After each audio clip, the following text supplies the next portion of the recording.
कथा का नाम युद्ध में हनुमान जी का अर्जुन को साथ। स्थान कुरुक्षेत्र का महाभारत युद्ध। महाभारत के युद्ध से कुछ दिन पहले जब श्री कृष्ण अर्जुन का सारथी बन चुके थे, तब उन्होंने अर्जुन से कहा, पार्थ, इस धर्मयुद्ध में तुम्हारा रथ अजेय होना चाहिए। इसके लिए हमें एक ऐसा शक्ति प्रतीक चाहिए जो शौर्य, बल और विजय का आशीर्वाद दे। अर्जुन ने पूछा, मधुसूदन, वह कौन सा प्रतीक होगा? श्री कृष्ण मुस्कुराए और बोले, वह होंगे स्वयं महाबली हनुमान जी। हनुमान जी का आगमन। श्री कृष्ण और अर्जुन दोनों वन में गए और वहां उन्होंने तप में लीन हनुमान जी को प्रणाम किया। अर्जुन ने हनुमान जी से निवेदन किया, पवन पुत्र, ये धर्मयुद्ध है। आपके ध्वज पर विराजने से हमारे मनोबल और शक्ति दोनों में वृद्धि होगी। कृपा कर आप युद्ध में मेरा साथ दें। हनुमान जी ने पहले अर्जुन की परीक्षा ली। उन्होंने उन्हें अपने समय का पराक्रम दिखाया और अर्जुन को यह अनुभव कराया कि वीरता केवल धनुष बाण में नहीं, बल्कि धैर्य और समर्पण में भी होती है। अंत में हनुमान जी प्रसन्न होकर बोले, पार्थ, मैं तुम्हारे रथ के ध्वज पर रहूंगा। जब तक मैं वहां रहूंगा, कोई भी दिव्यास्त्र तुम्हारे रथ को हिला भी नहीं पाएगा। युद्ध का दिन।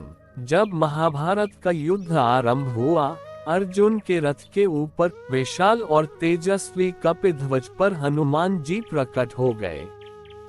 उनका स्वरूप अग्नि सा प्रज्वलित था और वे गर्जना कर रहे थे।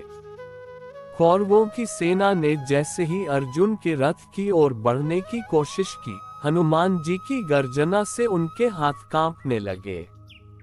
भीष्म, द्रोण और कर्ण जैसे महायोद्धा भी उस अदृश्य बल को महसूस कर रहे थे जो अर्जुन को घेरे हुए था। जब कर्ण ने वज्र समान बाण से अर्जुन के रथ पर प्रहार किया, तो हनुमान जी ने अपने बल से रथ को स्थिर रखा। बाण की शक्ति रथ को हिला भी न सकी।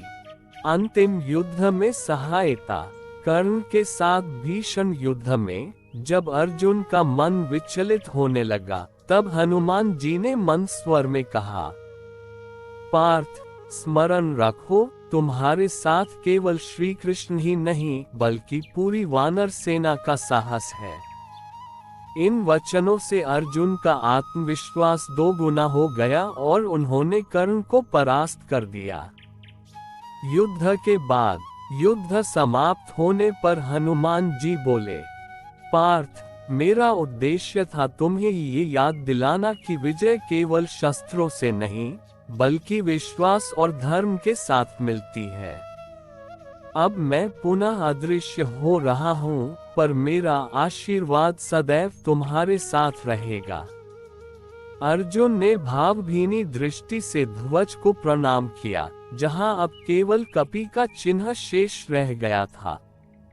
अगर आप चाहें तो मैं इसका एक चित्रात्मक रूप इमेज भी बना सकता हूँ, जिसमें अर्जुन के रथ पर ध्वज में हनुमान जी विराजमान हो और युद्ध भूमि दिख रही हो।